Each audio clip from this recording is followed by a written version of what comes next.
সম্প্রতি সমন্বয় সেবা উদ্যোগ ট্রাস্টের উদ্যোগে পূর্ব মেদিনীপুর জেলার পায়া গ্রামে এক বিশেষ সমাজসেবামূলক কর্মসূচির আয়োজন করা হয়েছিল। সমাজের পিছিয়ে পড়া ও সুবিধা বঞ্চিত মানুষের পাশে দাঁড়ানোই ছিল এই অনুষ্ঠানের লক্ষ্য। এই অনুষ্ঠানে প্রায় 500 জনেরও বেশি মানুষ উপকৃত হয়েছেন।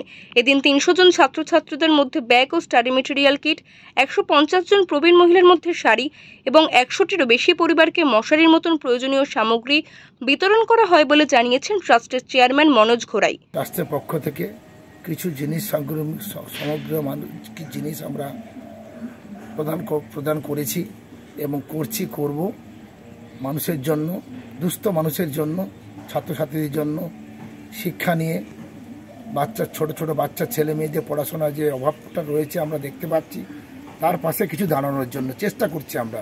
খাতা, বই, পেন, মশারি, ডেঙ্গুর যা প্রভাব পড়েছে আমরা তার জন্য মশারিটা দিচ্ছি মানুষের বাড়ি বাড়ি। 500 জনের উপরে আমরা সেবা করতে পেরেছি। অপরদিকে হিউম্যান রাইটস কমিশনের সদস্য উত্তম দা বলেন, সমাজের প্রান্তিক মানুষদের মধ্যে শিক্ষার প্রসার, স্বাস্থ্য সুরক্ষা এবং সহায়তার বার্তা পৌঁছে দেওয়াই ছিল এই অনুষ্ঠানের মূল লক্ষ্য। সবাই মিলে আজকে আমরা এই সংস্থার পক্ষ থেকে আজকে এই নেতাজি সংঘের মাধ্যমে আমাদের এই অনুষ্ঠানটা এখানে কোনোদিনই ছিল না, তো এই প্রথম আমাদের খুবই ভালো লাগছে এবং প্রত্যন্ত এলাকার মানুষরা খুব উপকৃত হচ্ছেন এবং উৎসাহ হচ্ছেন। আমাদের আগামী কর্মসূচি কি আছে? আমাদের আগামী কর্মসূচি আছেন, হয়তো আমরা কিছু মানুষকে চশমা বিতরণ করতে পারবো, কিছু স্বেচ্ছায় রক্তদান শিবির করব, কিছু আমরা দুস্থ ছেলে মেয়েদেরকে পড়াশোনা করাবো এবং যারা বিকলাঙ্গদের আমরা গাড়ি দেব। এরকম আমাদের অনেক কর্মসূচি রয়েছে। এইভাবে আমরা এই ট্রাস্টটাকে এগিয়ে নিয়ে যাব। এই অনুষ্ঠানে উপস্থিত ছিলেন জাতীয় মানবাধিকার সংগঠনের জাতীয় সভাপতি শ্রী রবি জয়সওয়াল।